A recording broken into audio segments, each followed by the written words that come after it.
शेर और चूहा।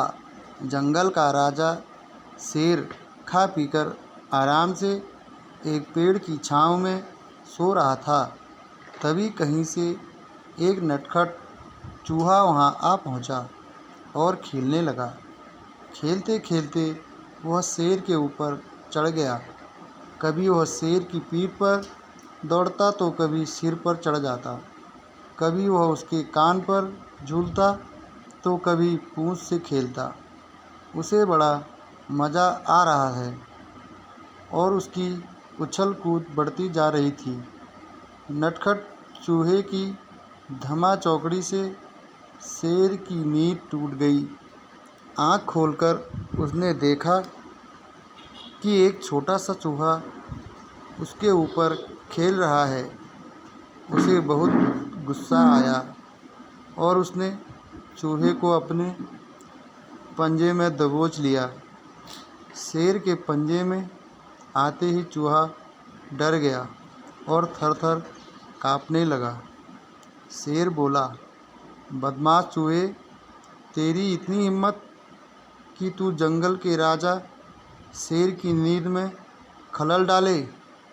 अब तेरी खैर नहीं, मरने के लिए तैयार हो जा। अब मैं तुझे मारकर खा जाऊंगा। मौत सामने देख चूहा गिड़गिड़ाने लगा, वनराज, मुझे क्षमा कर दें। मुझसे बहुत बड़ी भूल हो गई। मुझ जैसे छोटे से प्राणी को खाकर आपको क्या मिलेगा? आपका पेट तो भर नहीं पाएगा। कृपा कर मुझे छोड़ दीजिए।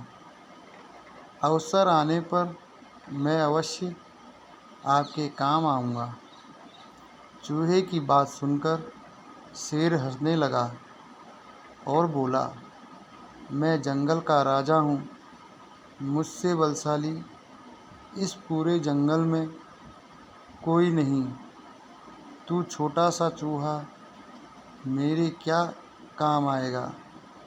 लेकिन फिर भी मैं दया करके तुझे प्राणदान देता हूँ। मेरी नज़रों से दूर हो जा और आइंदा कभी मेरी नींद में खलल मत डालना। चूहा धन्यवाद कहकर वहाँ से चला गया।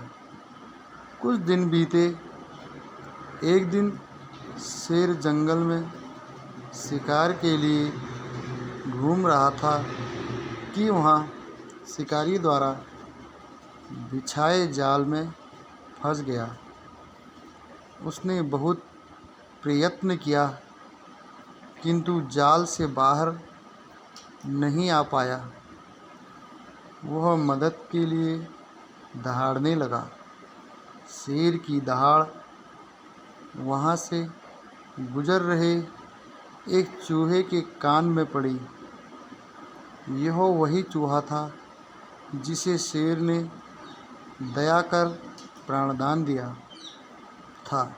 चूहे दहाड़ की दिशा में गया तो शेर को जाल में फंसा हुआ पाया। उसने फौरन अपने नुकीले दांतों से जाल काट दिया। शेर आज़ाद हो गया। उसने चूहे को धन्यवाद दिया तो चूहा बोला, वनराज, आप शायद मुझे भूल गए हैं। मैं वही चूहा हूँ जिसे आपने प्राणदान दिया था। मैंने आपको कहा था कि किसी दिन मैं अवश्य आपके काम आऊँगा।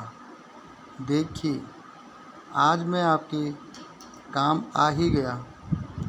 शेर को वह दिन याद आ गया और उस दिन की अपनी सोच पर बहुत पछतावा हुआ कि जिस चूहे को उसने तुच्छ समझा था, उसी की सहायता से वह शिकारी के जाल से बच पाया।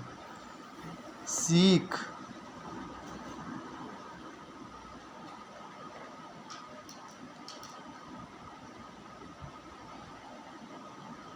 बाहरी स्वरूप देखकर किसी की योग्यता का आकलन नहीं करना चाहिए।